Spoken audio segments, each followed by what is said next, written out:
Okay, guys, break it up. Break it up. The box office is about love and peace. Welcome back. I just returned back from Australia after a successful tour. Dricus did it for us in UFC. We're going to discuss that and plenty more on the box office, which is now open. Shimmy, wake up, man. But the jet lag's kicked in. I was just about to say, I was just about... No. The key is to keep yourself busy, to get over the jet lag. So hello, everybody, and welcome to another... Hello, everybody, and welcome to another episode of the Box Office. Start again. No, we're rolling. Another episode We're of good. Office We're not... Block. No. Hello, everybody, and welcome. I'm not tired. Jean, can I speak, please? I'm not tired.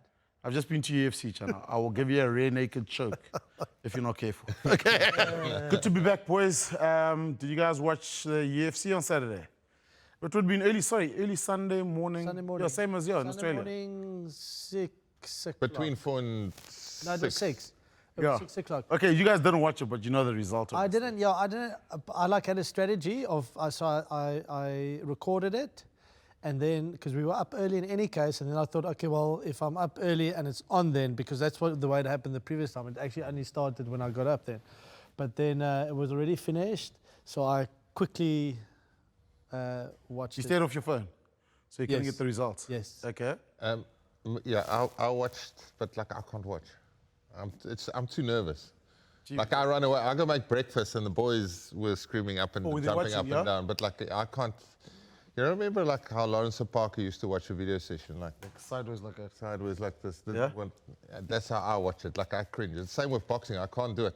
Or like if a rugby player does a knee or I'm alright with the knockouts in rugby, but I can't watch it. I can't watch the replays. You can do those. I obviously keep my kids away from it because my daughter, like, I watched it and like she like watched 1 minute and then she's like, but Daddy, they can kill each other.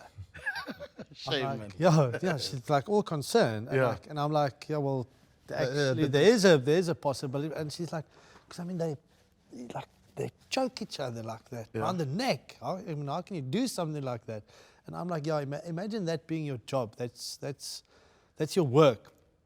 You guys never did wrestling at a young age? But like since that fight, Or I've judo? no. I can Kickboxing? karate. I can. No, nothing. But since watching that, my boys have been going to bed wrestling each other. Yeah.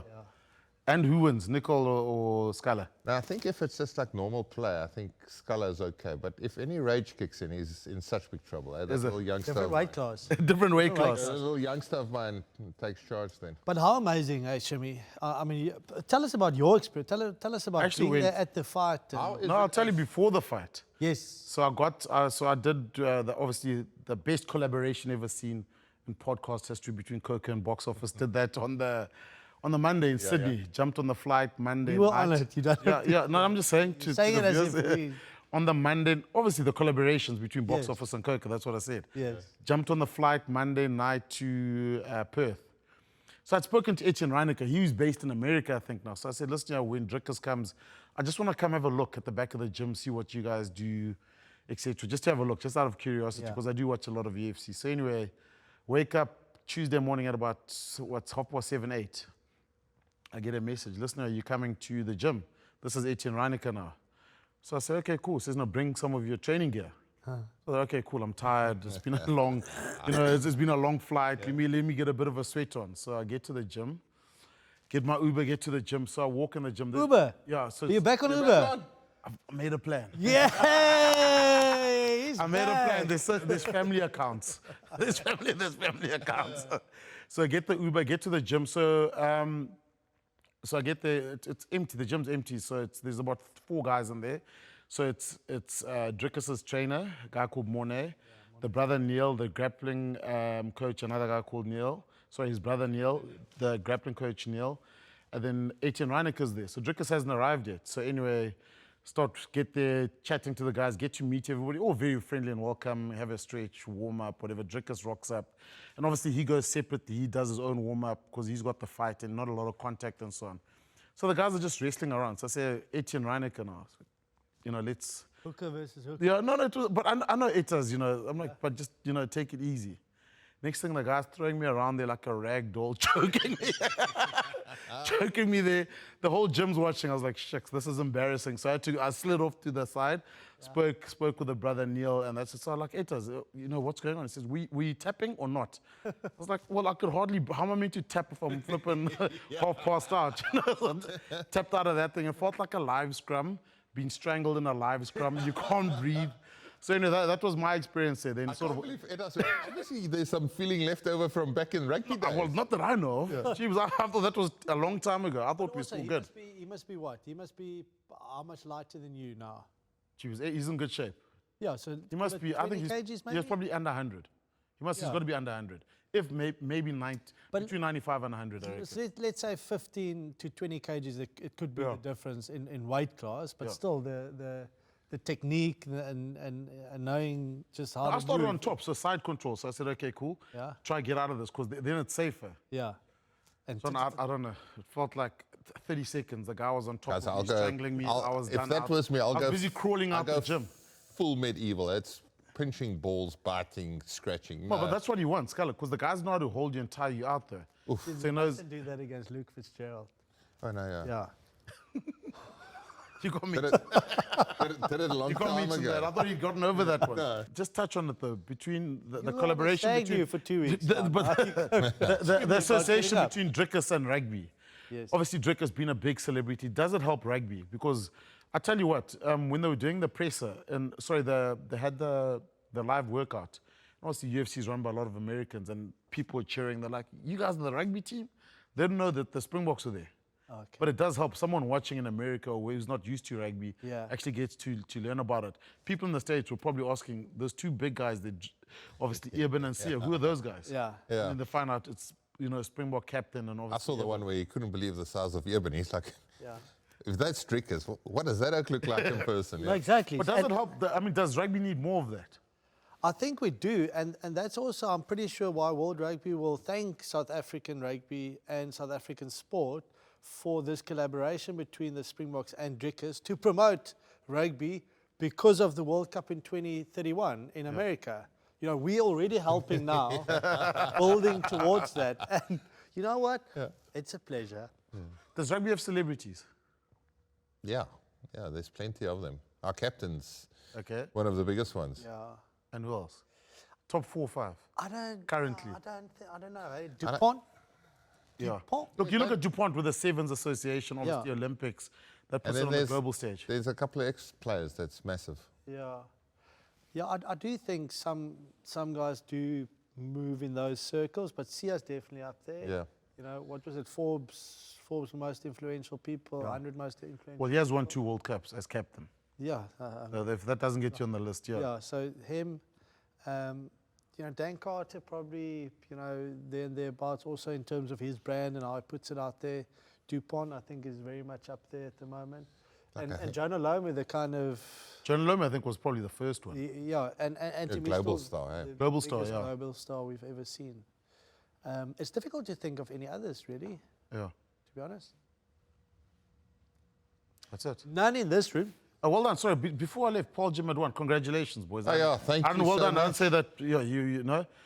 But That Bishop was- Sachs, boys, Sculler, what was going on the side of that field? Nice and aggression on the Piley Reese. Like I remember, I Was was it here? Oh, it was here. Yeah, sorry. yeah. I was in a fight here once, a long time ago. This was different though, because Was it a mom? it's a granny. Look, I mean, Were you there, Sculler, or you? No, I you just were saw home, the yeah? video clip. I mean, to be honest, the parents, I think it's a good lesson for all of us. We should not be close to the field, even thinking of being on the field, because you think we're in a rugby environment and you're playing a game, and the next moment it's quite heated. Was the try scored? Was the try not? That's irrelevant, but it's a pushing and shoving between. You're on a rugby field. You're not in a pub or something. It's completely different. You're competitive and you're playing against the 15 other players. Someone pulls you from behind, there's going to be a reaction, or the chance of having a reaction is quite big. And the chances is you reacting in a way that I think John's grabbed me or you've grabbed me. You're not thinking of a parent or grandmother being on there. So it should be avoided. So it's a good lesson, I think, for everyone involved. But I think it ended up all right. It was well handled by the Sachs boy in particular, because it could have come across a lot worse. Yeah, imagine the abuse he would have received if he, like, you know, Retaliated. Or yeah, just reacted and retaliated. Imagine Because you- you're in the moment, You right? throw a little elbow, or you push, and you know the next moment, you know, you're pushing someone's granny. You know, it's not ideal. So, like, I mean, I think for all parents, you know, take a step back. We spend every Saturday next to the field, next to parents. I think all of us, you know, I think we can take 2 steps further back, because I'm so worried about some of our mates who's really into it that one day there's going to be a line break and he's going to make a try-saving tackle. But also, you know, also, I mean, we've all done they sit there, but some of the comments parents make. Sure. We're big, no, you must kill him in the tackle. You're like, oh, hold on a second. These are school kids. You shouldn't be speaking like that. That's, for me, it's a parent saying something or continually saying something the other side. Eventually, one parent loses their cool and says, look, stop, your behavior is unacceptable, and then that's when it gets out of hand. I've said this on a number of occasions, in that I don't think there are a lot of things in this life far worse than a parent next to a sporting field. Because, I mean, you know, the behavior, and on all levels, eh? So you see successful businessmen, and probably moms are probably worse than dads as well. But you see successful people, and the way that they behave next to the sporting field, it makes you ask questions, serious questions. Yeah, man, The coaches must also stay off the bloody field. Everyone must stay off That's the field. The Coach, coaches on the field everyone's- irritates me. I Same. don't like it. Everyone Same, yeah. needs On the to get off 22 meter, when the team's on the halfway, you see a coach on the what's he doing on the field? You should Get be off. on. Yeah, 100%. What the hell are the coaches doing on the field? They're probably the worst, I think, also because parents then think they can get involved. And then you hear coaches chirping their ref and all of that. And it's a flipping under 13, 14 game. What the hell's that all about? You see like this group walking up and down, you know, following the play like this. Yeah, I know. I just sort of remove myself a little bit further back, chill. And every time my boy runs around, I give him a bit of encouragement, you know. Yeah. Normally in Afrikaans here in the southern suburbs, because Afrikaans is not too well I do understood. distance myself from my wife as well for sporting events. Oh, does she go off? Because, I mean, I would sit there for the first minute, and then you just get like the first yell from... Pop's getting stuck into them. Yeah, and it's usually encouragement, well, usually, but yeah. Like, I want my boys to enjoy it and like flip and get stuck in. But then also, on the other side, I'm going like, if I'm telling them to do certain stuff and the bloke gets injured, that's the worst possible outcome. So like, I try and take a step back, and every time they run past me, I'm like, lekker, go Sculler, go Nickel, or whatever. Yeah, and the worst thing is also when you see a lot of kids look at their dads the whole time to almost try to get validation, am I doing the right thing? Nah. Then you know the kid, it's too much. They always do something, look at the dad. Do something, look at the dad, just to see if he's doing things right. Also, I mean, you shouldn't play rugby like that. You're talking about rugby now. Yeah. I'm adding hockey and netball in there as well. Yeah. Okay, in team sports. So that also, when the kid does something special, you shouldn't be looking at the coach, or you shouldn't be looking at his parents. Yeah. You should be getting it from his teammates, because that's what it's about. Yeah. Like, if he scores a try, he should be celebrating with, or he does something wrong, he should be backed up by his teammates. And that's what makes sports so special, is your teammates and that bond you've got within that group. And that's where everything happens for you. It shouldn't be coming from external forces. Talking about bonds, guys, the Springboks must be a happy squad now. Everyone's gotten a chance. 5 points away on the road. What more could they have done on this tour? No, not much. That first game in Brisbane was so impressive, because it's so difficult to go to a venue. We see this with New Zealand. They've just won their 50th game at Eden Park. 30 years have passed from 1994, the last time they lost there. So I guarantee you next year the Boks are going to Eden Park. Yeah, I bet you are. Sorry, I'm saying it now. When it happens next year, we're sitting here. I guarantee you. Stella, sorry, I interrupted you. We should go then. Yeah, I interrupted you there. Yeah. Let's go. I mean, we probably won't see a Bok victory, but let's go anyway. I would like us to win. We can break the hoodie. That would be nice. Okay, but all right. Okay, it's 50 we're getting games. carried Down away. to the Let's talk about viaduct. the Wallabies. Let's talk about the Wallabies. Yeah, that start in Brisbane was outstanding. Is this your beer, Scala? Yeah, sorry, man. I'm going for a bike ride after that. Can you drink and drive in the mountain? By the way, Scala's like this mythical figure in the mountains. When you go riding, they say, "Geez, I saw Skalkberger the other day. Then he disappeared, and he's flipping ramping, and this. He's like this mythical figure And he up fell. in the mountains. He fell. When? Again? 2 weeks ago. Recently? Came off like a week ago. Yeah. How badly? No, I've got no skin on my right leg left. And his face. And I had a little roasty, so I'm going back there this And all his hair. afternoon. Lost all his hair. He's like the Greg Minner of the mountains here. Oh, yeah, of the Newlands Forest. But that start, first knock on, first scrum, dominance after that. The line-out, it's the first time we've actually seen bodies in the air against the line-out, especially in Brisbane. And then, like the issue for the Aussies was like they had no control of the game anyway, not even the contact points. And you could see quite clearly they wanted to get stuck into the box breakdown. And I think if you did your analysis, we were quite loose at the breakdown, or not as accurate under Tony Brown the first few games where there's a lot of passes. It's not like the old days where it's a pass to the middle guy, 2 cleaners on. There's a bit more fluency into the way we attack, and also because of that, more passes, it's harder to get to that breakdown, but we were super accurate at that breakdown, and I think that took out their main plan. And then they didn't really have a kicking plan in the first 2 games, Australia, which I thought the second game they might return to a bit more of a kicking game, contestable kicking game against us. But, we were exceptional. Bad start in the second test. If you take the kickoff, the first set of defence, we didn't get a first line-out. We lost. With a young team, 10 changes. I didn't see that tight 5 starting the second test match, but having the bench, and they made a big impact. And I mean, player of this short little tour for me was Peter Steph du Toit. Yeah. That game could have been different. I think it would have been 12-11 if Lolesi had gotten that kick. And he kicked so well, the easiest one of the first half. Yeah. It would have been, and it's the small moments within a game that changes everything. You go into the shed 12-11 up, now suddenly it's 11-9. And you start doubting yourself. So that was a big moment. I do think that we were the better team in any case. The way that we got back in that second half, went back to our traditional strength, getting the opportunity to actually maul a little bit fresher because there weren't any scrums, so you could keep some energy for that. So it was impressive, and complacency is certainly something that you will not see within the squad at the moment. Yeah. Because a little bit of complacency, you get selected, you don't perform, you will be replaced. And you will be replaced by someone that is probably just as good as you. There's so little, I think, to differentiate most positions in terms of the players we have there.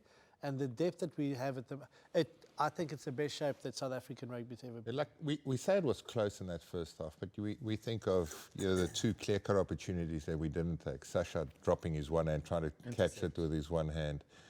The intercept and Mapimpi had it in his right hand, then transferred to his right hand. Obviously, he just had to go left fend diving, and he was slid in. Then the game looks completely different half time. Like Shimmy, tight 5, it's your area, but you look at the players who played tight 5, and you can't say it's third choice because that never happened. They're the first choice on the weekend. But like if you look at the players that you can pick ahead of them, will probably, when they're all fit, a lot of these players will be third in the list of playing for the Boks. And I think for the rest of the world, that's an ominous sign. Yeah, but I suppose also, Scala, you look at the guys that have been left home. Walker, Kuhn is not here, Dweber, Nettling Fisher, Stephen Kitsoff still has to come back. He started getting back. So there's plenty. And then Lotiaga, Franke Moster, John Klein, Argis Neyman, JD Schikkeling. 2 guys in suspension. Andre Esterhuis and Jasper. I forgot about Esterhuis, because transfer, he would have been on tour. He probably would have played the second test match. The second game. Do that. There we go. Tom, and then also the front row. What I liked about this test is the scrum got taken away. Yeah. So it was always we're gonna have to come up with a different plan. Yeah. It was the rolling maul. Yeah. It was the maul at the end of the day that actually got it over for us. So it shows that we had the ability to adapt when the scrum was taken away. Like it's interesting, like we didn't scrum, but like that obviously we had more energy for the maul, because the Boks scrum every single time, and then we try and maul as well. But like if you take one of them away, I think we had more energy in the maul. And the main difference I got with the maul is like normally we'll be quite quick with the transfer of the ball, where if you think Marco van Staden's try, the ball never went back. He just stayed up front.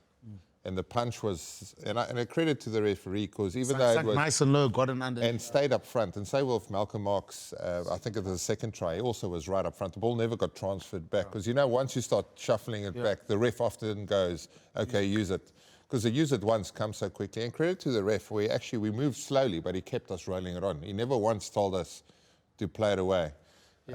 They actually called the use it once, and then said but still then with moving. the momentum, they were still moving. Still moving. But Jimmy also, and by all accounts, it was terrible weather, on the day, and you were there. So to be able to select a inexperienced team and come away with a bonus point try in those conditions, that really result. is impressive. And also it'll only make these youngsters better players. And they did make mistakes, but they come back to South Africa as far better rugby players and understanding the context of test matches, understanding the ebb and flow, understanding what you need to do, but because they did make mistakes as well. So a great learning opportunity for all of them. But to be able to learn whilst you're winning with a bonus point, I mean, you could not ask for anything anymore. And by all accounts, no injuries. And I don't know if Salman Morat got... except for Salman with a concussion. Yeah, he's just got a little bad habit with his tackling. Yeah, because he goes on hard. Yeah, but he got knocked up by Will Skelton, I think it was. Against the Stormers. The Stormers. That's where he gets his head. Yeah. He goes low, but he gets his head in front of the tackle. That one was, I think, he put his head in front like this, and the weekend was the opposite, So get that head in behind, I mean, take a leaf out of me and Butchie's book as well, tackle a bit higher. it's safer up there, boys. Considering both tests, would you say the second one is a bigger achievement with the 10 changes, with the rain, with the the top team was asked to do a lot more in the second test? I think so. Because all the Suncorp, all it was about Suncorp, not how the Wallabies could beat. No, but that's why I think both are actually fantastic achievements. Because the history of Brisbane and Suncorp, it speaks for itself. Not a lot of teams have done it before, and they managed to do it with a bonus point in very impressive style. And even though the second test match was a totally different approach, again, the ability to do it with a totally different team in vastly different conditions after a very poor start, that to me was very impressive. Yeah. So you kind of rate the games accordingly, and I think, I honestly do think that you could not have, and I don't know if any Springbok team has ever won the first 2 games away from home in this competition. With a bonus point. All Blacks coming up, Springbok selection, what does it look like to you guys? All hands. With the certainties. Peter Steff is a certainty. Whatever we say it won't happen. all hands on deck. I think, like if you look at the loose forward, I think you're still up for grabs who starts those 2 games at number 8. Yeah. If Jasper Visser's suspensions pass, which I think it must be. Surely now. By now it must be. And then again, you're at lock with all the injuries. Obviously we'd like to see Erge get a start. Because he got injured. Obviously he didn't play. He didn't play, so I think that has a big effect on the bench. We saw a 5-3 split for the first time in a long time with the Boks, and I think there's a chance that might continue. All Blacks were better though. They were good against Auckland. They were really good. Really good. And I guess the difference between this All Black side and the side we used to play against is consistency. If you take their performances, can fluctuate quite a lot, but there's always a massive reaction after they've lost one. Yeah. That's classic All Blacks, isn't it, Scala? They've always had a massive reaction. Yeah. And the big difference, bar like Argentina's set piece was demolished. First test, there was no set piece really. Is they kicked earlier and they kicked long in the set. They didn't play where they normally play, in that dead area, in the middle of the park. They didn't play this weekend. And they asked Argentina to have a lot of exits, and they weren't good enough to exit. And then on the turnover from that, you saw guys like Ari Sevilla, Bowden Barrett, TJ Perinaro, who was under pressure at number 9. They really stood up. And then Bowden Barrett's looking like he's had a second lease of life. Yeah. I think the basis or the foundation of the victory against Argentina for them on the weekend was based around their set phases and kicking early in the set. And you need to ask yourself, will they get the same dominance from a scrum point of view against us? Where I think it's fair to say the answer is no. Yeah. And also from a line-out point of view, because they were That's where they could be under the pump. That's why Barrett is so important. Is important for them. So because they were very dominant at line-out time. So if we won't give them the easy options, and certainly if anything, we'll have parity with both of those. So it changes the whole context of the game, and then it's about what do you do with your opportunities. Obviously, in in Joburg, I'd be surprised if they don't have the long kicking game again, because you can kick it so long there. The Kiwis. But yes, Yeah. but then here in Cape Town, you know, the strategy changes again. Look, Although we don't know Especially- what to expect with the weather in Cape Town. But especially in terms of your kicking Yeah. game, because you can't kick it that far. So that might be Look, the area the what it weather comes was down to. atrocious in Auckland as well, and their accuracy in that weather was outstanding. Yeah. So if they come to Cape Town and they have that sort of accuracy, and like this has been a proper winter in Cape Town, then you think they can put the Boks under massive pressure. Argentina, it was steak and Malbec after the first victory. Yeah, 100%. How many times have you seen this video? I think the hard thing for them is to recapture that emotion. Yeah. Besides like the technical issues they had in the game with their line out and their scrum and their discipline, they didn't have the same energy, and you can see that at the contact point. In Wellington, every single contact point went to Argentina. In the second test match was New Zealand bullying them. Yeah, and it's also like in the Wellington game, the approach from New Zealand was totally different. So you provided those opportunities, Yeah. you know, going deep into a set, going Yeah. 4, 5, 6, You 7, 8 created targets for them for to hit. them. So the emotion is high for them. Now you're putting bodies onto those contact situations. They can make those heads. They can up in terms of the emotion, etc., etc. The Auckland game, totally different. Don't give them opportunity to make the hits. Don't give them opportunity to get into the game. Yeah. Kick early in the set. Put the pressure on them. They play themselves into trouble. So the approach was totally different. And again, the fascinating stat also, because Auckland so great for the All Blacks in terms of playing there. A fortress. That's what I was thinking. Yeah. That's why it's so great to have you back. He's back. He is back. But 6 years. In 6 years, the All Blacks have not won in Wellington. That is unbelievable. What's going on there? What's that all about? We should play them in Wellington. But also, I bet also, you what. I bet We you should next not year play in Cape Town. we're going to We should Eden play them in Park. Wellington. What I also- Wellington, South Africa. what I also We're picked, going to go to the Viaduct on the Friday and have a long lunch? Yes. What's that restaurant, Scala?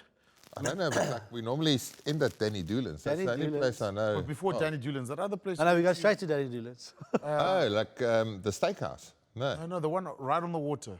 Oh, yes. That's the long lunch. We Yeah, plan our lunch for that next was our home away from home the Yeah. previous time we were there. I also spotted in that stats, I think the New Zealand's also fourth on the list for winning 18 in a row in Scotland. Yeah, 19. 19 in a row in Scotland. Murrayfield. Yeah, at Murrayfield. They've won 19 in a row. Fortress. And I've got a few really good Scottish mates, and I don't think that's going to sit well with them.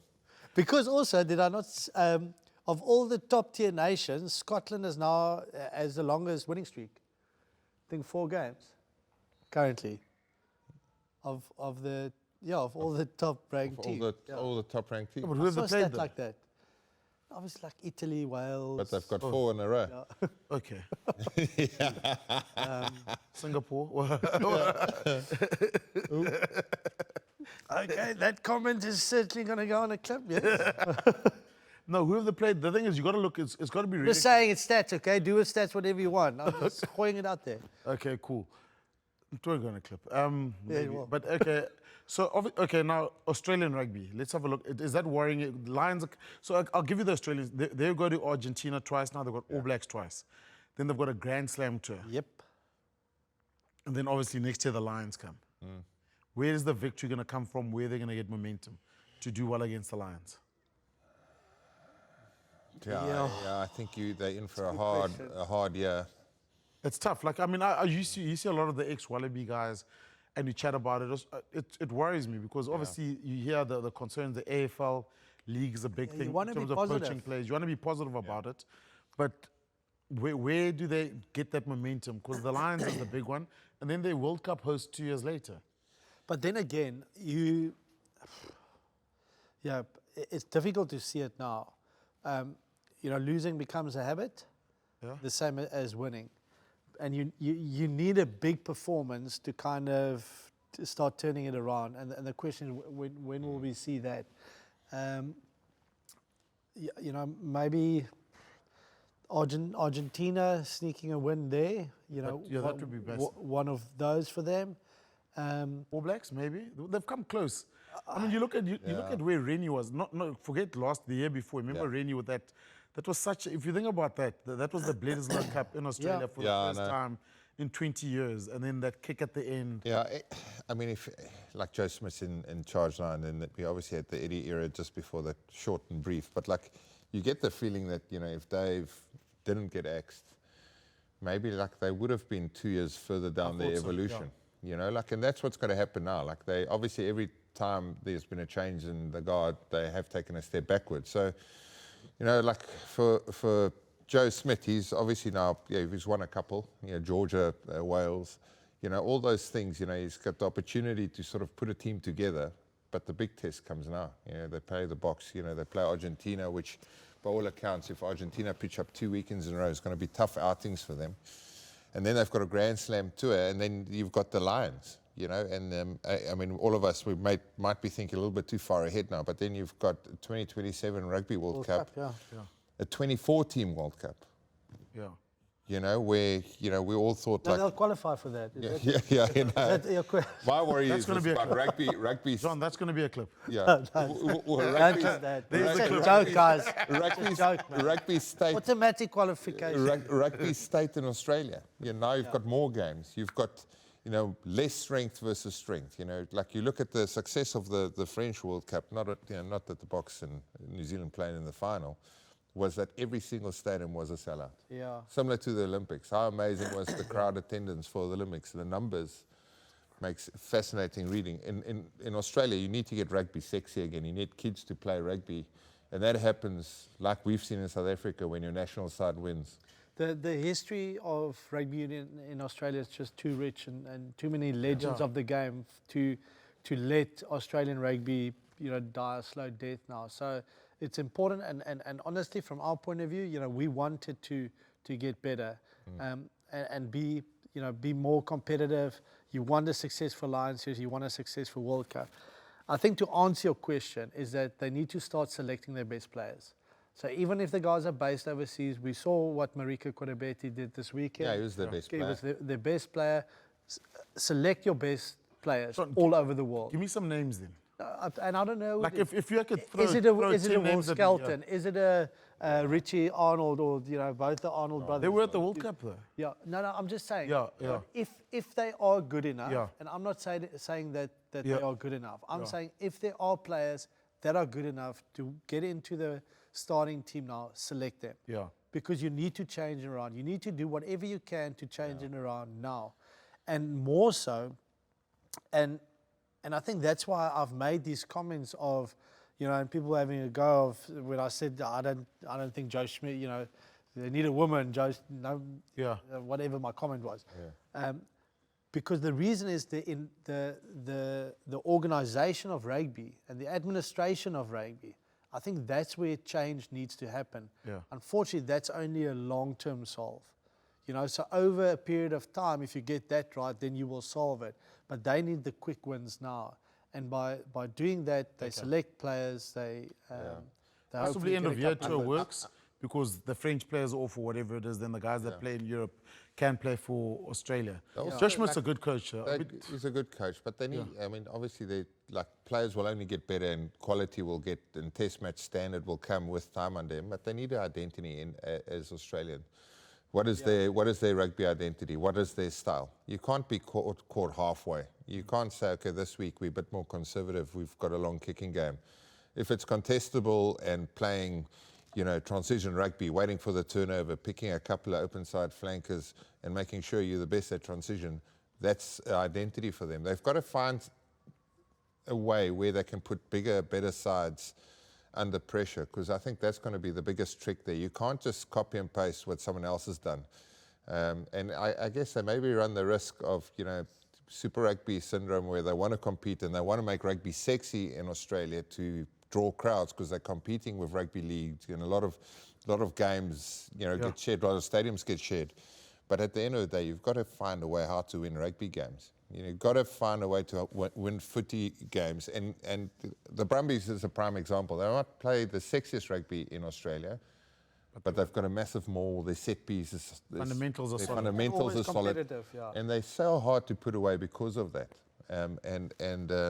I think somewhere, like for them, they've got to find a way. How do we win rugby matches?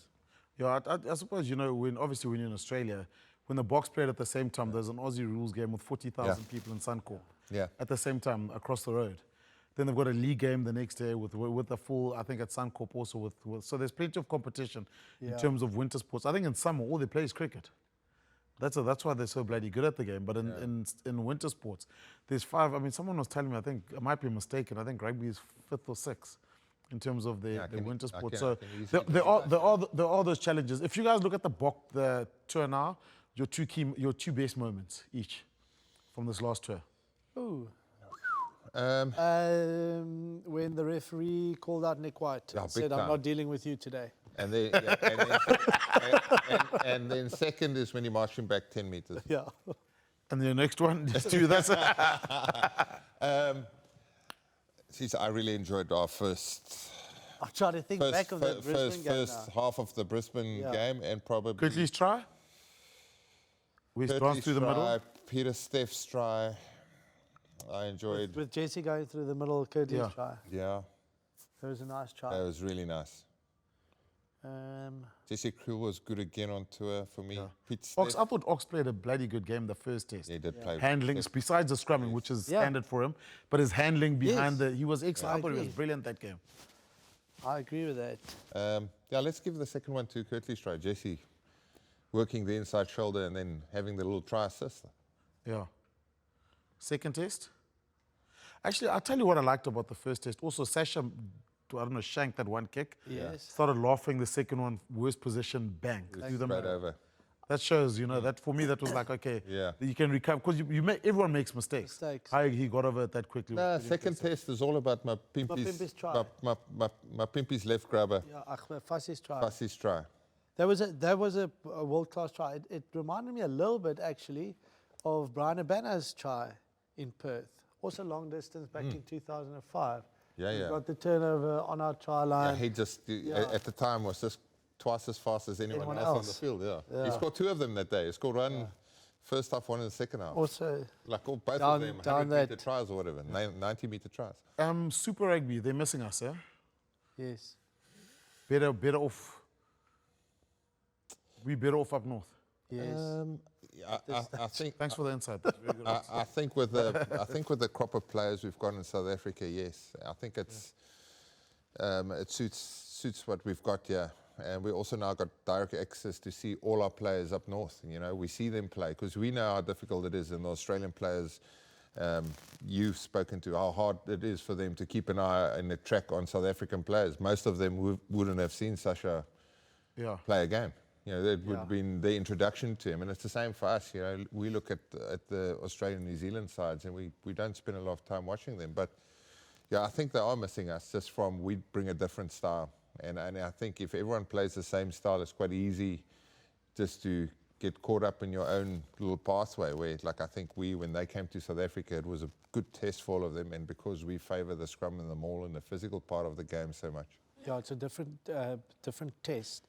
How did we spoil a good competition like Super Rugby? Where did it go? Because Super 10 was we got fine. pushed. We got pushed. I'm not talking about the reason. Yeah. But we got Super 12 was good. Yeah. Super 14, a little bit of a push. Then afterwards, I don't know what happened. Yeah, there's this trend in rugby thinking more is more, was it? And it's not. We need to realize that all the top sporting codes, which is as physical as rugby, less is more. Yeah. Less games, more higher quality. Yeah. You see your best players playing more. We have competitions now. Obviously, when you play Test match rugby, you've got your best players playing. But the local Curry Cup will, you're probably not going to see Springboks play Curry Cup again. Yeah. URC, the guys play 50% of the game at best. It's Champions Cup that we see. Champions Cup, obviously you need to... But also, Champions Cup, into that. Yeah, we've also got a Cape Town. Cape Town will get support no matter what. Yeah. But Saracens went with half the English team to Loftus. It was, 10, 15,000 people. Yeah. Durban gets good crowds because they put a hell of a lot of effort into their marketing. And they actually do it well. But also, Lions. What I want to say now with the current competition, what we have currently is not sustainable either. No, it's a 12-month season, which is not the way we should. We need to sort out, and they're busy with that. Sort out the travel for the players. Sort out the class of travel. You can't expect a 205 meter 130 kg human being sitting in cattle class, having to fly to the UK and back via 5 times in a 6-month space kind of thing. Yeah. You know, you can't have that. So the players will start fatiguing as well because of the extra effort that goes into the traveling. And even though it is same time zones, we went up north because it is easier travel, because it is same time zone. So we need to sort those things out, because otherwise you won't see this in 10 years' time. Guys will move across to other competitions where they are playing less and where it's far easier. Well, the greatest comp I ever played in was Super 12, even 14 and 15. Wherever it started, we started in Feb and we finished before June. That was, for me, the ultimate block of it. You know, after that, we went to Super 16 and 18, where we played either side of that June break. I think we lost it. Strength versus It loses momentum. Yeah, and also we played, then all of a sudden we played in conferences. So we played more double round against the South African sides. But part of the lure of the whole comp was playing around robin. Even if it meant in Super 15 you missed out against 2, you know, you still played against, you know, most of them. And I think that was, for me, the biggest allure. And because of that, like the Curry Cup then got a chance at life when all of us came back for, the last 5 weeks, you know, where we played the last 2 league games and then the semi-final, final before we went to November. And the Curry Cup then still had proper big finals. When we sold to the Super 18, you know, we killed Curry Cup. Yeah. Also, you could map out. So global season is a solution to a lot of the problems. Global season and map out seasons, again, globally from all the countries and from a South African point of view. Season starts on this date, finishes on this date. Straight block, resting period, no rugby whatsoever. You as a supporter and viewer can have a rest from rugby as well. And by the time it starts again, you are revitalized in terms of that. Because you go back now, and I can tell you, it was January off. Maybe last weekend of January, you play your first warm-up game for Super Rugby. Then February, another one begin Valentine's Feb. Then mid-Feb, you start Super Rugby. You finish by June. Last weekend of May. June, or last in May. Then it's your 3 test matches of incoming tours. Then it's Rugby Championship. Then it's Curry Cup. Outbound tour in November. You finish by the end of November. Tell me the season now. When does it start and when does it start? No, we doesn't. can't. We It can't. doesn't. You don't know. Let's move on. Sorry. Let's talk about Sansa here. Okay, guys, we've got all the solutions. Razor said he doesn't want to get into mind games, apparently, with Rassie. Are we going to see some mind games? Is it coming, guys? Yeah, of course it's coming. Is it coming? And like, even if it's not the It's going to be interesting. It's going to be an interesting even month. if it's not the coaches, the media will. We'll try spice. Yeah, Look, the spice it Irish up. stuff was spiced up since the World Cup. Afterwards, comments, this and that, know the what's a build bit up of a to the change? series, and it's still going to be there till we play Ireland again. You New know- Zealand is a bit different, I think. You know what's a bit different in this as well? Yeah. It's the fact that they played against each other as well. Yeah. Loose forward versus loose forward, test match level. There's a different element of respect, I think. And I'm not saying that Rassie disrespects the others or anything like that. It's more the fact that, you know, on the field, we played against each other, we put our bodies on the line. Now we're in different roles, we're up against each other as well. So it will be interesting to see. I think it's kind of part of the Bok tactics in a way now as well. So there will be an element, I think there will be. It makes it interesting. Like traditionally, when we play the All Blacks, you know, like their media, our media, they stay quite neutral. You know, whenever we play a team from Talk the about the north, history. if we play against a side from the north or the British and Irish Lions, there's quite a aggressive sense from their media that, you know, this is what the Boks are on, and this is the history, and this is what happened in the past, and this is Rassie's video. So those things all linger. When we play the All Blacks, normally it's quite placid because there's a lot of respect between, I think, all parts involved. Yeah. But yeah, I think with this generation and Rassie, there is always a little bit of a game to play in the media. It was interesting last year, remember, with Marshy and Mertens and all the Kiwis. We were all mates until we got to the final. We had to sit down and have a chat. Yeah, 100%. Say, boys, no matter whoever wins, we're going to have fun at the end. Yeah. We're still going to have beers and still have fun together. So it doesn't matter this week, whatever happens. But as soon as that final whistle goes, we're still going to have fun. Because it's sort of, we're all talking bursts, we're all different, going like that. then we're meeting in the final. It got a bit awkward then. And no one wanted to make a call. Yeah, let's make We're the one- favourites. No one. No one's a favourite. Yeah, it got a bit awkward then. Okay, boys, we've been on the lash together for what? For 7 weeks. Now we meet each other in the final. How does this relationship evolve now? Look, first of all, I think we're both ecstatic that we got to the final in our respective countries. But then, they were so good afterwards. But it's not easy losing those games. Even if you're a supporter or ex-player, no one wants to be losing those. And to be fair to New Zealand, they don't lose a lot. So, we've got a bit more experience at losing than they do have. Are we a better team since the World Cup? I think we've evolved. Yeah. We've got way more threats from an attacking point of view. You've got so much more variety. So defending us, I think, is far more difficult. But then we always have the capability of reverting back to our traditional strengths, like we saw on the weekend with the maul, etc. So it really does make us extremely dangerous. Plus, add to that the depth that we had, because you now go into a game and just take the fly-off situation. You have Sasha, Mani, Handre, three totally different fly-offs that offers you something totally different. So you can even go into a game with a certain strategy and change it up halfway through the game. And so you can probably go through every other position in the team.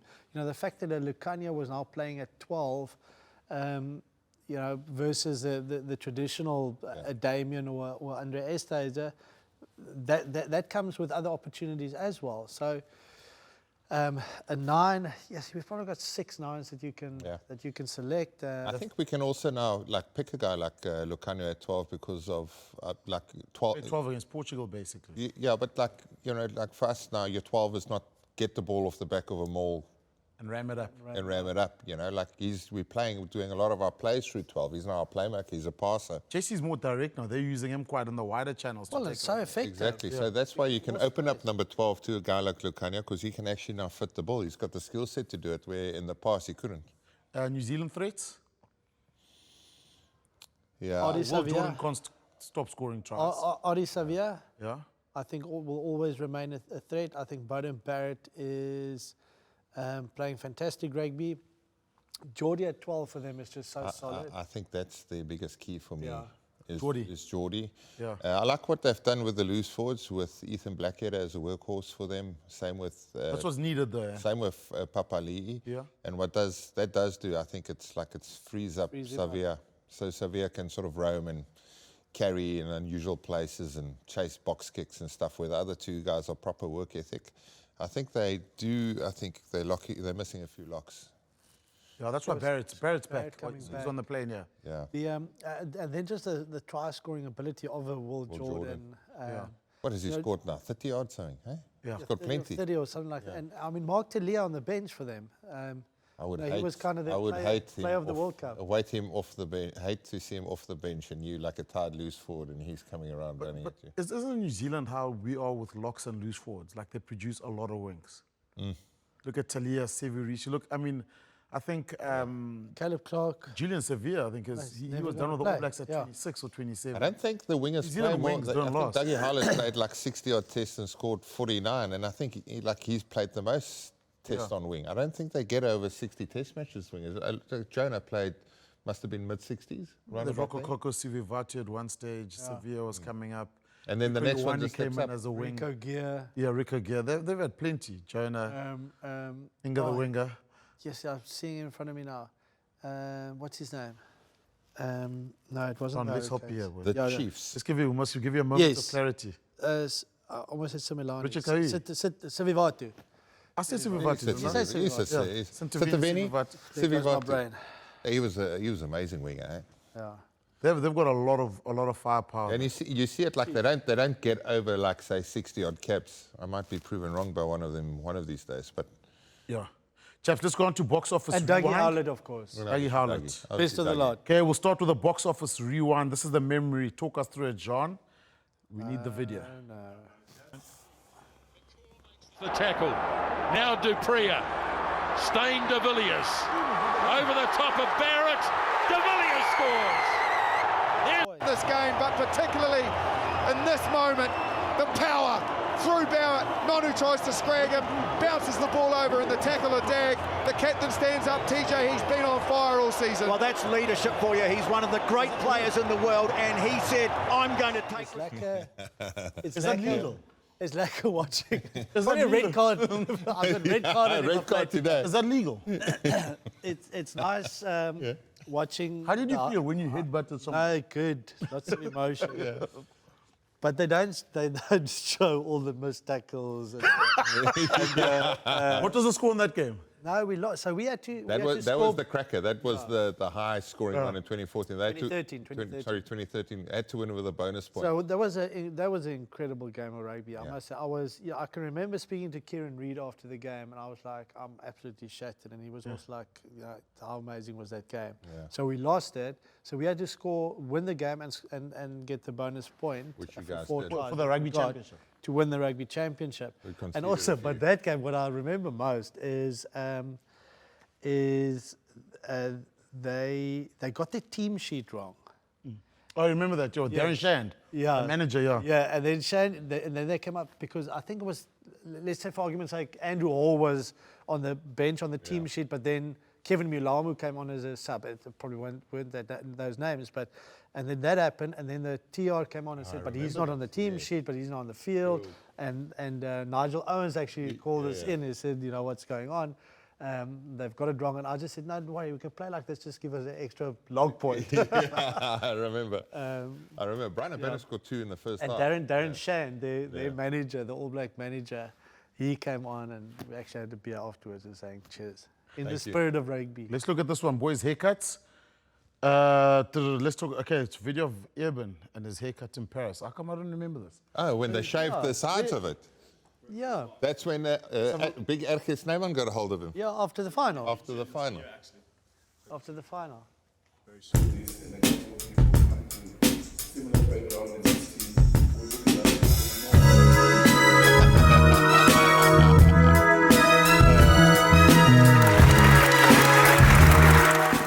So Bismarck touches it and then everyone claps, on cue. It's he obviously started a trend because I saw the All Black side on the weekend. I think every single one's got a haircut like that, where they basically take everything off. Look, I can't say anything about hair anymore, but yeah, it's not a vibe. The massive Mohican or whatever. But the story in that was like apparently like 6 a.m. Big Erkes Snyman got a hold of him and said, "Listen here, pal, this is what you're going to do," and he just gave him the Viking haircut or whatever it is. What are the craziest haircuts we've seen in rugby? I remember Skinner once had, I'm sure Skinner had a mohawk somewhere in a Super Rugby game. Bob. I think so. I mean, there's always... Once he started with the long blonde locks, obviously. That just come out like old... Flanker from the You had Highlanders. long blonde hair once? I had long blonde hair, but what about Jason Eaton? Just at the Jason biggest... Eaton? Yeah, just at the biggest... Kiwi. Yeah, the biggest mullet. Yeah, it's always the New Zealand guys always had the mullets. Highlanders flanker. What was his name? Oh, with a big... Elliot Dixon, no. Yeah, big mullet and the short... Elliot Dixon. No. Yeah, but he also had like quite a funky thing. The New Zealanders have always had the I mullets. always had a thing for a big red fro, Paul Tito. What's the Samoan scrum half's name at the World Cup last year? Where they also shave everything and then just the blonde mop at the back. Why do we get into... Crazy haircuts. Monty with peroxide, I think, at one Monty stage. was full He was the first peroxide, one with peroxide. There has been some pink and blue haircuts as well. Achievers had a couple of creative ones. You know who was... Kabamba Fleurs. Kabamba Fleurs, The yeah. cappuccino? Yeah, I remember that, yeah. And then also you sometimes The get Frenchies. the half and half. Yeah. The Frenchies also had like silver at We need one names stage. there, names. Guys, my Sebastian Chabal with the long hair and the beard. No, but Chabal never went. It wasn't Sardoni, it was one of the Garbajosa, one of those. Was it the fullback? Okay, there's one insane moment in history involving Louis Kuhn. Let's have a look at that. Oh, 2003 World Cup. I was here. Tackle. It knocks himself out. Watch.